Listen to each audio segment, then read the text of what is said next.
चलो आज हम लोग रेक्टिफिकेशन ऑफ एरर की लेक्चर नंबर 11 में तीसरे नंबर की एरर की बात करेंगे।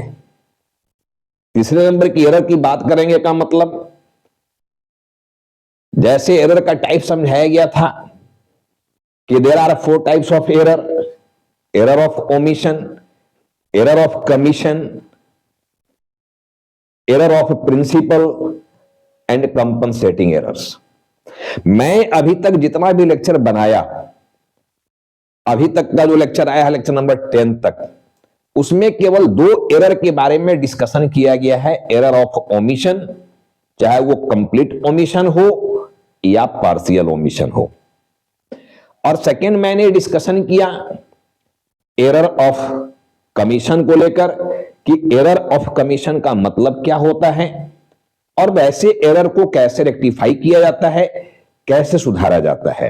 इस पर मैं अभी तक डिस्कस किया।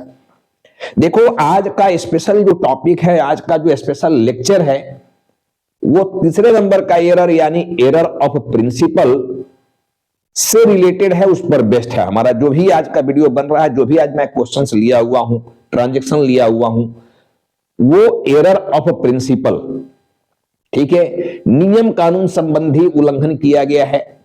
तो नियम जो है सो रूल संबंधी यहां पर एरर किया गया है। रूल्स को फॉलो नहीं किया गया, प्रिंसिपल को फॉलो नहीं किया गया है, ठीक है। प्रिंसिपल जो बोला गया, जो गाइडलाइन दिया रूल्स यहां पर, उसके अकॉर्डिंग ट्रीटमेंट नहीं किए हो, ठीक है। तो जो भी एरर किए हो, यहां पर एरर ऑफ प्रिंसिपल है, सैद्धांतिक अशुद्धि, सिद्धांत संबंधी, नियम संबंधी किया गया एरर, किया गया अशुद्धि, ठीक है। देखो, ये जो एरर ऑफ प्रिंसिपल है, अच्छे अच्छे अकाउंटेंट जो हैं, बड़े बड़े बिजनेसमैन, ठीक है, या मैं कह लूं चार्टर्ड अकाउंटेंट, तो ये एक बहुत बड़ा टूल है, जान लेना उनके लिए। ये एरर ऑफ प्रिंसिपल जो है, ये एरर ऑफ प्रिंसिपल जो है, ये बहुत बड़ा टूल है उनके लिए। टूल, औजार है, ये बहुत बड़ा है। किस बात को लेकर औजार है? देखो, कभी कभी देखो इंटेंशनली, जानबूझकर कैपिटल नेचर के एक्सपेंस को रेवेन्यू नेचर का बना देते हैं। वो मैं समझाया था कि there are 3 type of expense. Revenue nature जिसके 2 टाइप, सब टाइप होते हैं, डायरेक्ट एंड इनडायरेक्ट एक्सपेंस। मैं बोला था कि जो रेवेन्यू नेचर का एक्सपेंस होता है, ठीक है, नॉमिनल का रूल भी वही फॉलो होता है।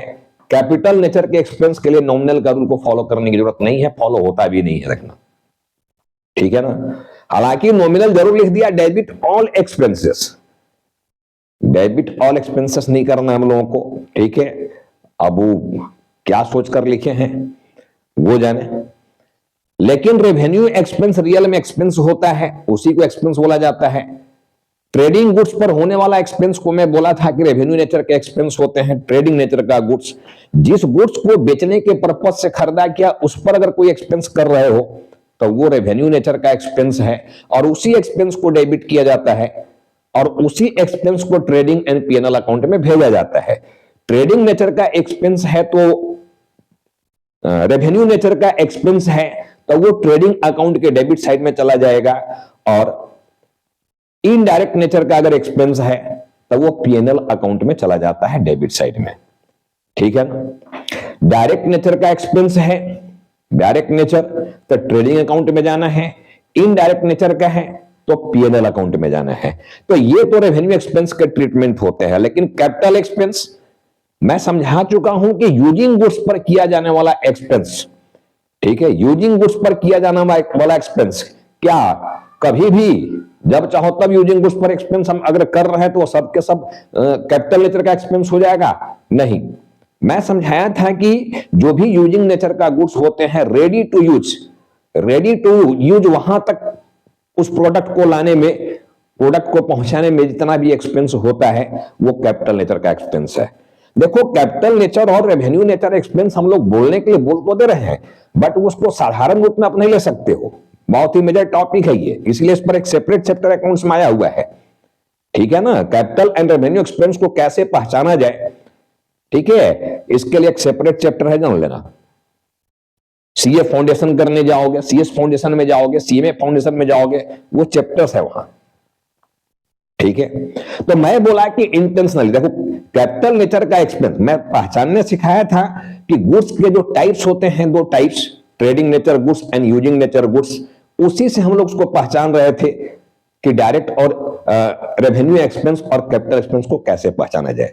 रेवेन्यू नेचर के एक्सपेंस रेकरिंग नेचर का होते हैं, डे टू डे होने वाला नेचर के होते हैं, जबकि कैपिटल नेचर का एक्सपेंस नॉन रेकरिंग नेचर का होता है, कभी कभार होने वाला होता है और उसका बेनिफिट लंबे समय तक मिलता है।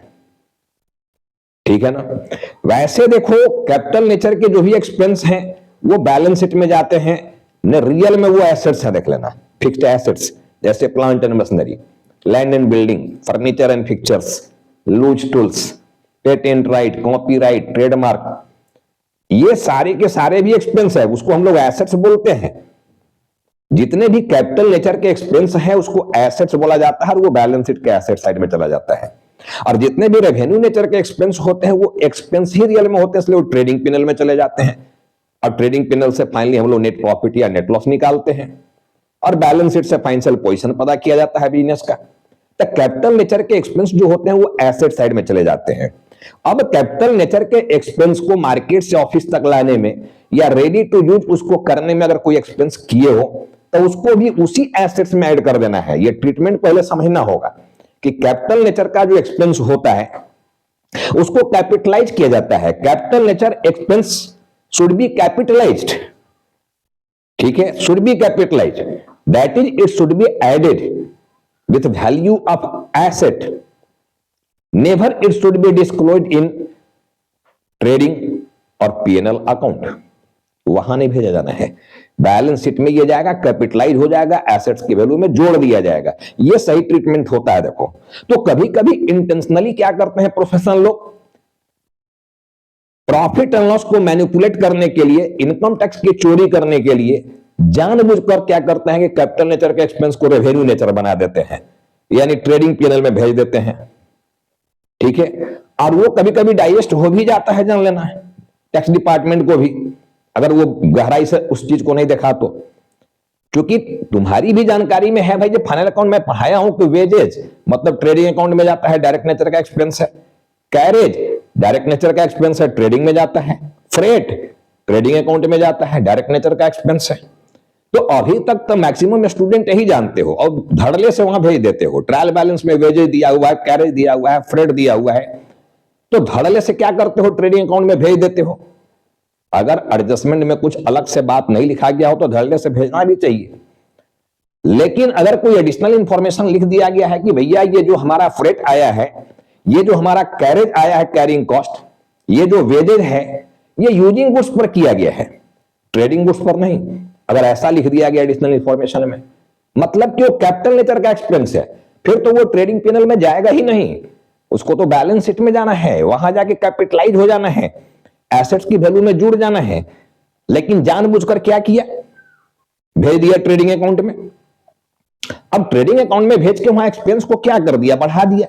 और जब एक्सपेंस भाई बढ़ा दिया तो स्वाभाविक है वहां का ग्रॉस प्रॉफिट घट जाएगा, और जब ग्रॉस प्रॉफिट घट गया तो नेट प्रॉफिट घट गया, और जब नेट प्रॉफिट घट गया तो इनकम टैक्स भी गवर्नमेंट को कम देना पड़ेगा।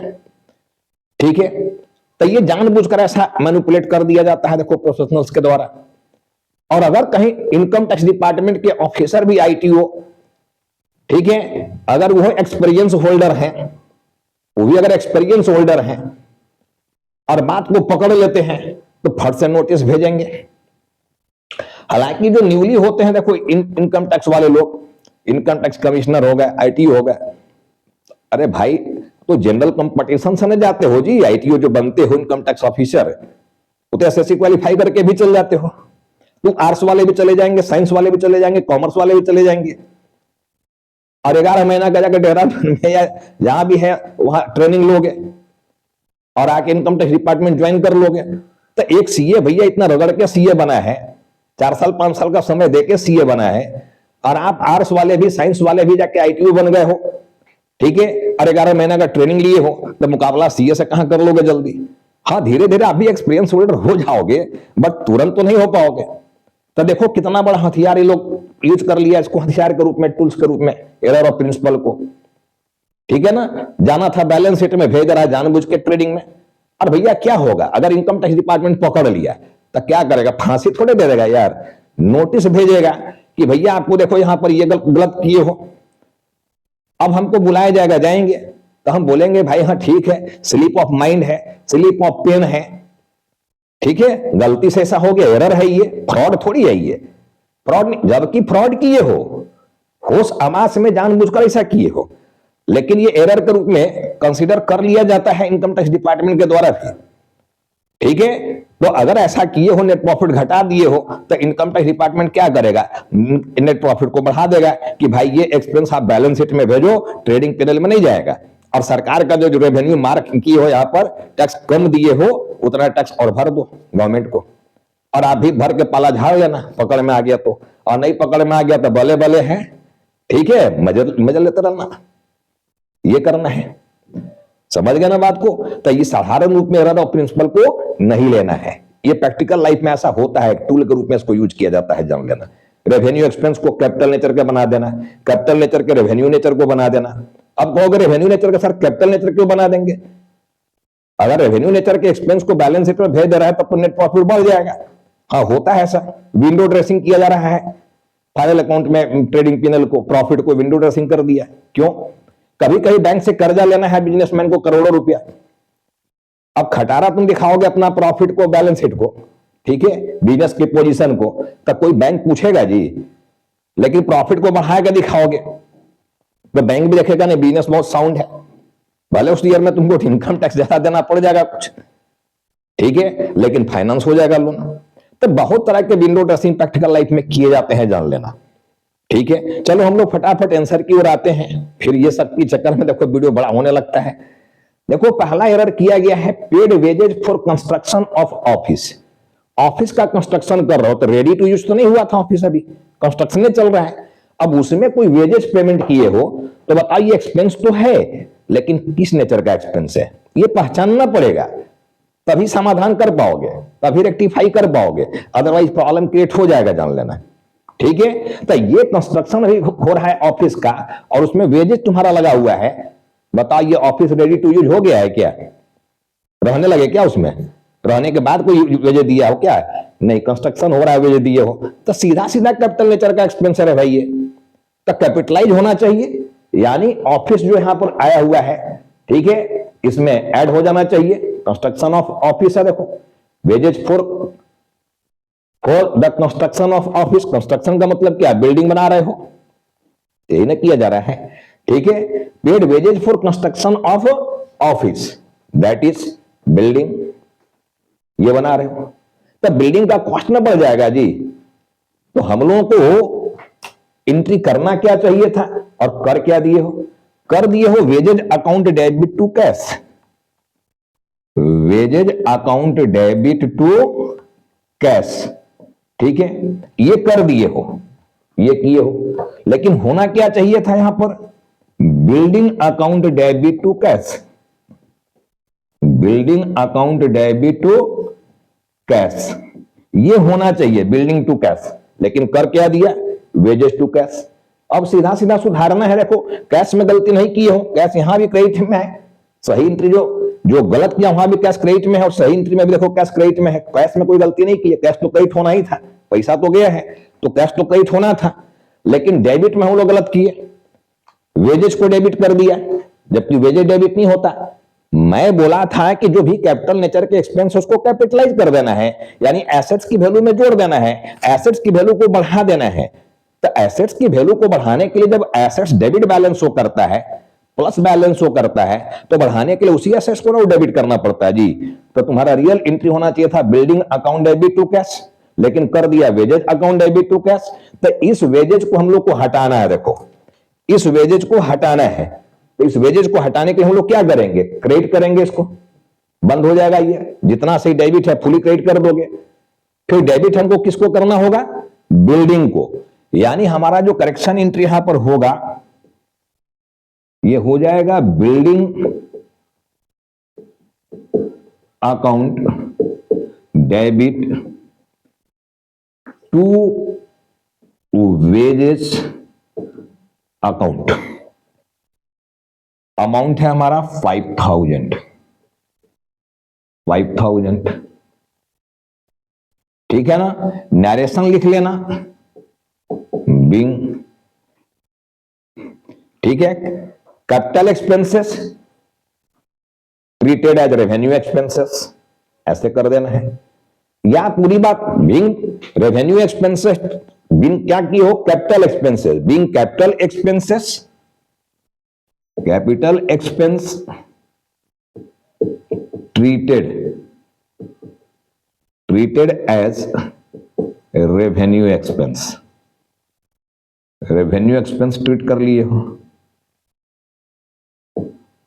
ठीक है ना, रेवेन्यू एक्सपेंस ट्रीट कर लिए हो। तो एक तो नरेशन ऐसा भी लिख सकते हो, दूसरा है कि पूरी बात लिखना चाहो लिखो ना भाई, बिंग में being paid wages for construction of office, that is capital expense, ठीक है। बट क्या किया इसको, debited to wages account, now rectified, ठीक है। तो यहां पर क्या है, being capital expense treated as revenue expense, now rectified, now rectified, ऐसे नरेशन लिख देंगे। देखो ये नरेशन हो गया हम लोग का, ये नरेशन हो गया। देखो लास्ट में नाउ रेक्टिफाइड कर देना है, जो भी लिखोगे नाउ रेक्टिफाइड लगा देना है। तो पहला एंट्री समझ गया सारे बच्चे, कैसे पहला एंट्री हुआ, क्या हो रहा था यहां पर गड़बड़ी, कर दिए हो wages account debit to cash, होना क्या चाहिए था building account debit to cash. तो हम लोग बिल्डिंग को लाएंगे और वेजेज को हटाएंगे। अब वेजेज यहां पर डेबिट में है तो क्रेडिट कर देंगे, बंद हो जाएगा वेजेज, और उसके जगह पर बिल्डिंग को खड़ा कर देंगे, डेबिट कर देंगे बिल्डिंग को।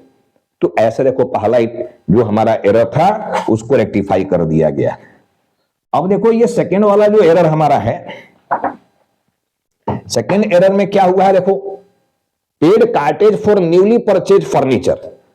अब भाई फर्नीचर कोई खरीदे हो मार्केट में तक मथुआ पर ढोके लाएगा जी, कैरिंग कॉस्ट लगेगा ना भाई, वहां से आप लाओगे ना, रिक्शा पर लाओगे, ठेला पर लाओगे, ऑटो पर लाओगे, जैसे भी लाओगे, ठीक है, तो कैरिंग कॉस्ट तो लगेगा। तो कार्टेज यहां पर लगा हुआ है, ठीक है, 500 रुपया, लेकिन पोस्टेड कर दिया कार्टेज अकाउंट को, यानी एक्सपेंस को डेबिट कर दिया। अब बताओ फर्नीचर अभी मार्केट से खरीदे किए हो, ठीक है, न्यूली फर्नीचर खरीदे हो, यूजिंग गुड्स चाहिए, तो रेडी टू यूज घर वाला का नहीं यूज करेगा, रोडवे में थोड़ी यूज करने लगेगा, रोड में खड़ा करके उसको जी रख के, क्या, तो रेडी टू यूज वहां तक लाने में जो एक्सपेंस कर रहे हो कैपिटल नेचर का एक्सपेंस है। तो फिर तो ये कार्टेज कैपिटल नेचर का एक्सपेंस हो गया ना बाबू। तो जब ये कैपिटल नेचर का एक्सपेंस है तो कैपिटलाइज कर देना चाहिए, यानी फर्नीचर की वैल्यू में जोड़ देना चाहिए, यानी फर्नीचर को डेबिट करना चाहिए, लेकिन कार्टेज को डेबिट कर दिया, एंट्री कर दिया cartage account debit to cash,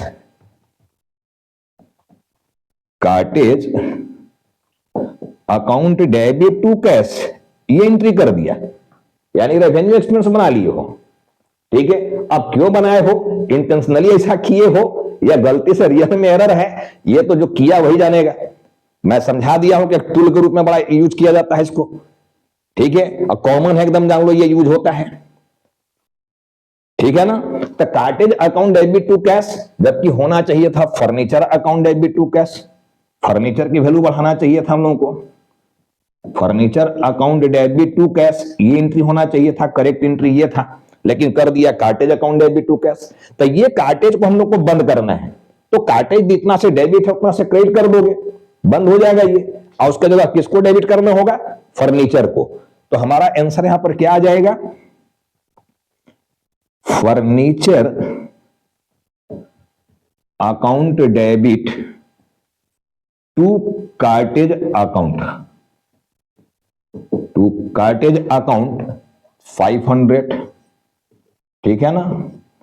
अब नरेशन समझ गए हो कैसे होना है नरेशन, बिंग लगा के अपना नरेशन यहां पर लिख लेना है, ठीक है ना, सेम सेंटेंस लिख देना,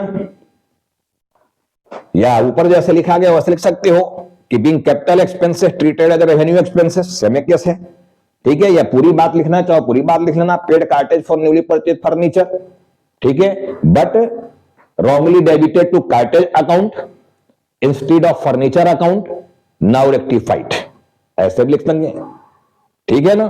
तो नरेशन अपने अपने हिसाब से लिखा जाता है।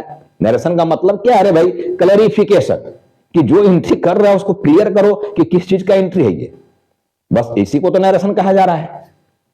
ठीक है ना? चलो हम लोग थर्ड में आते हैं। देखो तीसरा जो ट्रांजेक्शन मैं लिया हूं यहां पर, देखो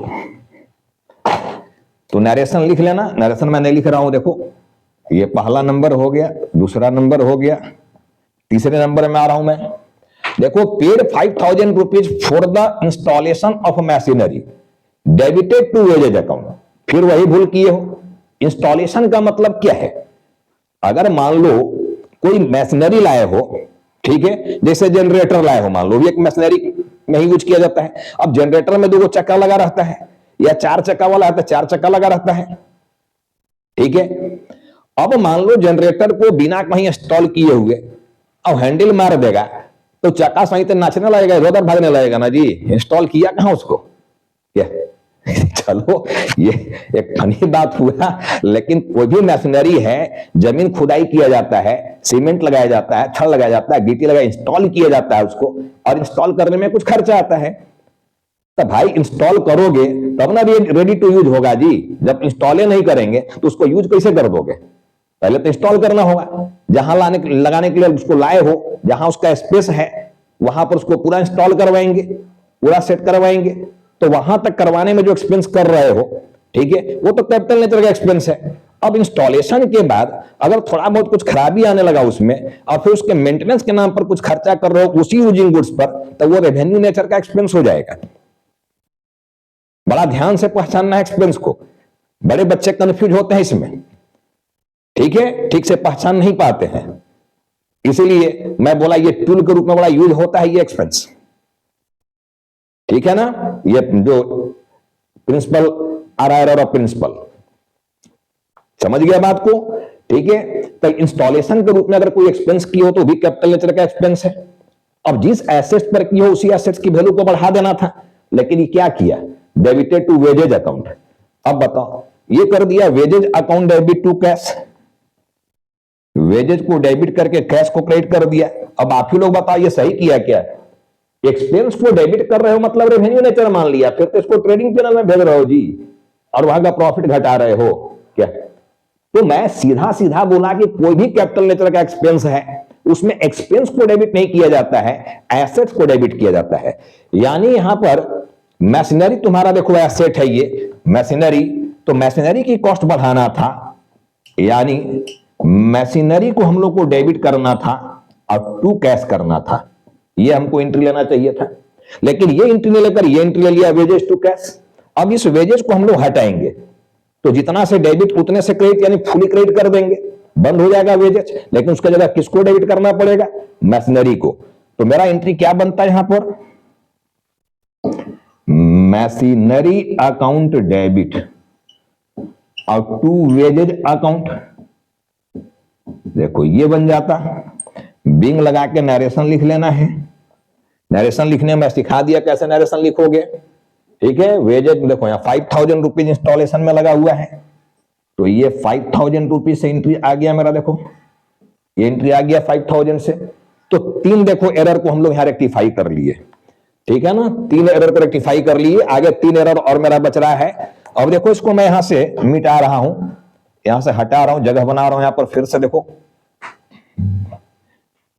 चलो मैं इसको थोड़ा सा साफ सुथरा कर लूं तो लिखने में फिर से मजा आएगा। देखो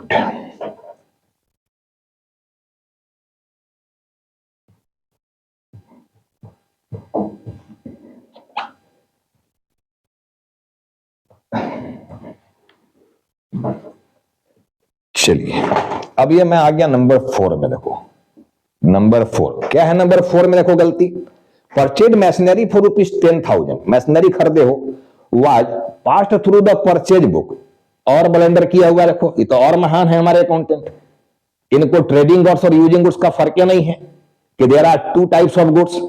एकदम गांठ बांध लेना मेरे स्टूडेंट कि जो गुड्स होते हैं उसके 2 ही टाइप होते हैं, एक ट्रेडिंग नेचर का बिजनेस में, एक यूजिंग नेचर का। एक पर्पस होता है बेचना, एक पर्पस होता है यूज करना, बस इतने होता है। इतने से कभी भी एक्सपेंस का जो पहचान है वो कभी जिंदगी में नहीं भूलोगे, इसको जान लेना। बहुत ज्यादा ताम झाम थ्योरी में जाओगे, ठीक है, बहुत लंबा चौड़ा कहानी पढ़ोगे, एक तो नींद भी आने लगता है, सब दिन याद होने रहता है यार। इसलिए मैं एकदम सीधा सीधा बात करता हूं कि ट्रेडिंग गुड्स पर कोई एक्सपेंस कर रहे हो रेवेन्यू नेचर का है, यूजिंग गुड्स पर एक्सपेंस कर रहे हो रेडी टू यूज तक तो वो कैपिटल नेचर का एक्सपेंस है। हालांकि उसी यूजिंग गुड्स को मेंटेनेंस के नाम पर खर्चा करोगे, ठीक है, छोटा मोटा खर्चा, तब वो रेवेन्यू नेचर का हो जाएगा। लेकिन मेंटेनेंस में भी बड़ा ही ह्यूज अमाउंट लगा दोगे तो फिर वो कैपिटल एक्सपेंस बन जाएगा। इसलिए मैं बोला एक चैप्टर है ये, इसको आप साधारण रूप में मत लेना, बहुत गहराई से पढ़ना पड़ता है, ठीक है, तभी आप पहचान पाओगे चीजों को, नहीं आप भी भूल करोगे पढ़ने के बाद भी, ठीक है ना। चलो, तो ये क्या किए हैं, इनको ये भी पता नहीं है इस अकाउंटेंट को जो ये गलती किए हैं कि जब मशीनरी खरीदा गया तो एसेट है, मशीनरी को डेबिट करना चाहिए था। यूजिंग गुड्स में नेम वाइज एंट्री होता है, चाहे हमारे पास वो एसेट्स आए चाहे मेरे पास से जाए, नेम वाइज एंट्री आएगा। जैसे मशीनरी खरीदे हो तो मशीनरी टू कैश, बेचोगे और कोई प्रॉफिट लॉस बेचने में नहीं हुआ तो cash account debit to machinery, sale नहीं होगा, वहां मशीनरी से ही एंट्री किया जाना है। आएगा तो मशीनरी डेबिट और जाएगा तो मशीनरी क्रेडिट, सेल और परचेज वर्ड नहीं आएगा वहां।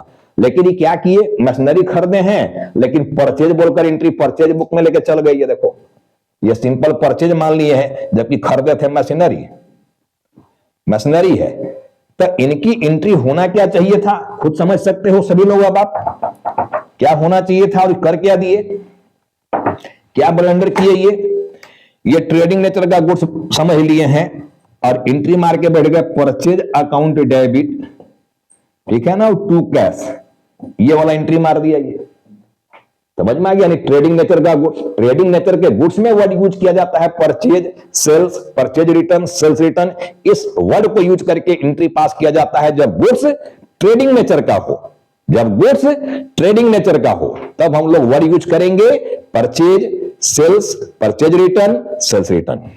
इस वर्ड को यूज करके हम लोग जर्नल पास करते हैं। लेकिन जब यूजिंग नेचर का गुड्स हो जाए, ठीक है, तो हम लोग नेम वाइज एंट्री करते हैं, परचेज और सेल बोलकर नहीं। तो देखो ये अकाउंटेंट मिस्टेक क्या किया, हमारा गुड्स जो है ये देखो यूजिंग नेचर का है, एसेट्स को डेबिट करना चाहिए था, लेकिन ये ट्रेडिंग नेचर का गुड्स समझ लिया, अब परचेज को डेबिट कर दिया। तो अब हम लोग इसको सुधारेंगे। देखो एंट्री होना क्या चाहिए था मेरा, एंट्री होना चाहिए था machinery account debit, machinery account debit to cash account, ये मेरा एंट्री होना चाहिए था। लेकिन ये एंट्री करके साहब क्या बैठ गए, purchase account debit to cash. अब हम लोग क्या करेंगे भाई, ये परचेज को हटाना है, फुली क्रेडिट कर देंगे, हटाना है तो सिंपल, हटाने के बाद प्लस माइनस तो सिखा दिए हैं, बहुत बड़ा हथियार दे दिए हैं, जान लेना। वो बहुत बड़ा हथियार है कॉमर्स के स्टूडेंट के लिए, जो मैं हथियार दिया करता हूं प्लस माइनस, कि कैसे किसी चीज को बढ़ाना है, डेबिट को कैसे बढ़ाना है, कैसे घटाना है और कैसे पूरा बंद कर देना है, यानी अटेम्प्ट टू मर्डर, ये समझाया हुआ हूं। जीरो कर देना, उसी को मैं अटेम्प्ट टू मर्डर बोला करता हूं। पेन से करना है प्लस माइनस, बहुत बड़ा टूल है, देखो बहुत बड़ा हथियार दिए हैं। तो हम लोग को ये मशीन परचेज यहां से हटाना है, उसके जगह पर किसको लाना है, मशीनरी को। तो हम लोग एंट्री क्या करेंगे रेक्टिफाई करने का, मशीनरी अकाउंट डेबिट, क्या करेंगे, मशीनरी अकाउंट डेबिट, और क्रेडिट किसको कर देंगे, परचेज अकाउंट को। है ना मजेदार बात, अरे भाई एकदम सिंपल है, थोड़ा सा चीजों को थोड़ा दिमाग लगाओगे भाई एकदम सिंपल है। देखो मजा आने वाला है एरर को रेक्टिफाई करने में। तो मेरा जो आंसर आ गया यहां पर, ये machinery account debit, machinery account debit और टू परचेज अकाउंट, ठीक है ना। अमाउंट हमारा 10,000 है, देखो तो ये 10,000 आ जाएगा यहां पर, ये आ जाएगा।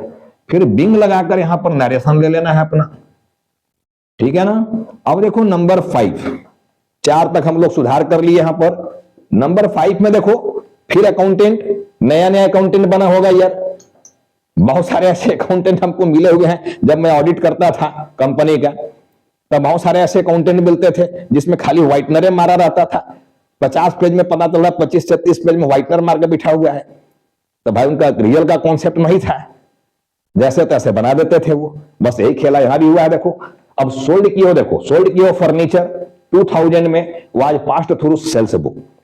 जब फर्नीचर सेल किया तो मैं क्या बोला कि कोई भी यूजिंग नेचर का गुड्स सेल करो चाहे परचेज करो, नेम वाइज एंट्री होना है, एसेट्स को डेबिट और क्रेडिट करना है, परचेज और सेल को नहीं। तो ऐसा मिस्टेक अगर कोई कर रहा है तो ये नए नए अकाउंटेंट कर रहे हैं, नौसिखुआ लोग, ठीक है, या नए नए बच्चे जो मेरा कॉमर्स में आए हुए हैं वो भी ऐसे ऐसे एरर कर देते हैं, नए नए बच्चे। लेकिन जब बच्चे को मैं पढ़ा देता हूं, जब मजबूत बना देता हूं, तो फिर वो गलती नहीं करता ऐसा। देखो ठीक है, तो ये गलती देखो क्या किया कि फर्नीचर को बेचा है तो एंट्री क्या होना चाहिए था, जब फर्नीचर को बेचे हो तो बेचने से तो हमारे पास पैसा आया ना जी। जब हम लोग बेचेंगे तो हमारे पास लिक्विड मनी आ रहा है, देखो कैश, कैश अकाउंट डेबिट, ये पैसा आ रहा, कैश बैलेंस बढ़ेगा, ठीक है। अब एंट्री यहां कर दिए हो cash account debit to sales, ये एंट्री किए हो, सेल बुक के थ्रू एंट्री मार दिए हो। अब सेल किए हो भाई फर्नीचर, तो ये तो यूजिंग नेचर का गुड्स है, तो हमारा जो रियल में एंट्री बनना चाहिए था वो cash account debit to furniture, ये एंट्री बनना चाहिए था, ये बनना चाहिए था एंट्री, ठीक है। लेकिन एंट्री बना क्या दिए हो, cash account debit to sales account. अब ये सेल्स को हम लोग यहां से हटाएंगे, ये सेल्स यहां से हटाएंगे, ठीक है, और उसके जगह पर किसको लाएंगे, फर्नीचर को। अब सेल्स देखो यहां क्रेडिट में है तो फुली डेबिट कर देंगे इसको, तो ये बंद हो जाएगा। अब यहां पर आ गया देखो सेल्स अकाउंट डेबिट, क्रेडिट में था डेबिट करके बंद कर दिए। अब क्रेडिट में उसके जगह पर किसको रखेंगे हम लोग, फर्नीचर को, फर्नीचर अकाउंट, ठीक है ना। अमाउंट देखो 2000 का है, ये 2000 डेबिट में आ जाएगा और ये 2000 क्रेडिट में आ जाएगा। यहां पर आ गया बिंग करके, देखो नरेशन लिख लेना बाबू, सारे बाबू लोग नरेशन लिख लेना। नरेशन में बता दिया कि थोड़ा लंबा होता है नरेशन यहां पर रेक्टिफिकेशन में, एक तो पूरी बात लेके और नाउ रेक्टिफाइड भी लिखना पड़ता है, तो नरेशन थोड़ा सा क्या होता है, बड़ा हो जाता है, ठीक है। अब चलो लास्ट हमारा बचा हुआ देखो नंबर 6, फटाफट इसको भी समझ लें क्या गलती यहां पर किया। यहां कौन सा बहादुरी किए हुए हो ये भी समझे हम लोग। देखो यहां कौन सा बहादुरी कर दिया गया है, यहां कौन सा दिमाग लगा लिए हो। Paid ₹1000 for newly purchase table fan, table fan purchase किया न्यूली है, तो भाई जहां परचेज किया तो वही ना बोले कि मथवा पर ढोके लाएगा, अरे कैरी करके लाएगा ना जी, ठीक है। न्यूली परचेज फैन है, अब उसमें पोस्टेड टू, चलो अब माथा वाली बात तो नहीं है, वही नया अकाउंटेंट वाली बात है। परचेज की हो यहां पर न्यूली परचेज टेबल फैन है, लेकिन पोस्टेड टू परचेज अकाउंट, यानी सिंपल इसको ट्रेडिंग नेचर का गुड्स मान लिए हो, ये वाला है, माथा वाला बात नहीं है, चलो ठीक है। यहां पर बात क्या किया गया, ₹1000 का न्यूली परचेज टेबल फैन है, table fan that is using nature का गुड्स। अब सब लोग बोलेंगे सर ट्रेडिंग नेचर का क्यों नहीं है, ये टाइप्स ऑफ गुड्स मैं पढ़ाया हुआ हूं जर्नल टॉपिक में, वहां जाकर देख लेना, पूरी कॉन्सेप्ट क्लियर हो जाएगा, पूरी कॉन्सेप्ट क्लियर हो जाएगा, फिर कोई किंतु परंतु वाली बात नहीं रह जाएगा। इसलिए मैं पहले की वीडियो को बोलता हूं सारे वीडियो को देखा करो, ठीक है, सारा कॉन्सेप्ट क्लियर होता रहेगा। अब टेबल फैन यहां नाम आया हुआ है, ठीक है, नाम आया हुआ दैट इज यूजिंग नेचर का गुड्स है। मैं बोला था कि basically account is based on assumptions also, ठीक है, assumptions low but assumptions must be logical and must be suitable. Assumptions जो होना चाहिए लॉजिकल होना चाहिए और सूटेबल होना चाहिए। तो लॉजिक यही कहता है कि जब किसी पर्टिकुलर वस्तु का नाम दे दिया गया हो तो उसको एज्यूम कर लेना चाहिए, मान लेना चाहिए यूजिंग नेचर का गुड्स। हालांकि ये सेंटेंस पढ़ने से कहीं नहीं क्लियर हो रहा था कि हम किस पर्पज से टेबल फैन को खरीदे हैं, ठीक है, या पहले भी जर्नल में ऐसा ट्रांजेक्शन आया हुआ है कि परचेज ए टेबल फैन, इतना लिख दिया ₹5000, तो एंट्री क्या करें। अब परचेज ए टेबल फैन ₹5000 से क्या पता चल रहा है कि टेबल फैन बेचने के लिए खरीदे हो कि यूज करने के लिए खरीदे हो, बट नाम जब वहां पर आ जाए टेबल फैन, ठीक है, plant and machinery, land and building, furniture and fixtures, जब ये नाम आ जाए तो हम लोग को समझ लेना है कि यूजिंग नेचर का प्रोडक्ट है, ये मान लेना है। जब तक कुछ नहीं लिखा गया हो इधर उधर की बात उसमें, तब तक हम लोग को मान लेना है यूजिंग नेचर का प्रोडक्ट है वो, ठीक है ना, ये एसेट है वो, वहां पर हमको उस प्रोडक्ट को डेबिट करना है, परचेज और सेल की बात नहीं करना है। अब यहां टेबल फैन खरीदे हो, न्यूली टेबल फैन, लेकिन पोस्टेड टू परचेज अकाउंट कर दिए हो, ठीक है ना, परचेज अकाउंट में भेज दिए हो। समझ गए बात को? Paid ₹1000 for newly purchase table fan. तो हम लोग को यहां पर एंट्री करना क्या चाहिए था? क्या एंट्री करना चाहिए था हम लोगों को? Paid ₹1000 for newly purchase table fan. तो मेरा एंट्री यहां पर होना चाहिए था table fan account debit to cash account, ये होना चाहिए था, ठीक है। लेकिन ये पोस्टेड कहां कर दिया? पोस्टिंग करते समय परचेज अकाउंट में परचेज बना दिया है, यानी ये परचेज टू कैश करके बैठे हुए हैं, ये करके बैठे हुए हैं, ठीक है। ये परचेज को हटाओ, टेबल फैन को लाओ। Table fan account debit to purchase account, ये कर दो, ठीक है ना। अमाउंट यहां पर आ गया ₹1000, ये कर देना है, देखो ₹1000। तो देखो कंप्लीट यहां पर 2 साइड एरर की बात हुआ, 1 साइड एरर की बात नहीं हुआ, कोई भी सस्पेंस की केस यहां पर नहीं बना। मैं बोला था कि सस्पेंस का केस कहां बनता है? एरर ऑफ ओमिशन में बन सकता है, एरर ऑफ कमीशन में बन सकता है, एरर ऑफ प्रिंसिपल और कंपनसेटिंग एरर में जनरली नहीं बनता है 1 साइड एरर, यानी सस्पेंस का केस यहां पर नहीं आता है, रखना जनरली नहीं आता है, और आया भी नहीं किसी में, 2 साइड एरर सब में हुआ है, ठीक है। तो ये सारा देखो मैं एरर ऑफ प्रिंसिपल से बेस्ड जितने भी ट्रांजैक्शन थे इसको बखूबी समझाने की प्रयास किया हूं, ठीक है। और मैं आशा करता हूं कि सारे बच्चों को आज का ये सारा जो ट्रांजैक्शन आया हुआ है, सारा एरर आया हुआ है, इसको कैसे रेक्टिफाई किया गया, ये सारे बच्चों को समझ में आया होगा, ठीक है। अब मैं इस क्लास को देखो यहीं पर स्टॉप कर रहा हूं, 1-2 वीडियो और मैं लाऊंगा सस्पेंस अकाउंट कैसे बनाया जाता है, ये 1-8 प्रॉब्लम और मैं बनाया इस चैप्टर में, बाकी मैक्सिमम बात मैं कर चुका हूं, ठीक है। हम लोग मिलेंगे लेक्चर नंबर 12 में एक नए प्रॉब्लम के साथ, ठीक है। तब तक आप सभी बच्चों को बहुत बहुत धन्यवाद इस वीडियो को देखने के लिए, पसंद करने के लिए।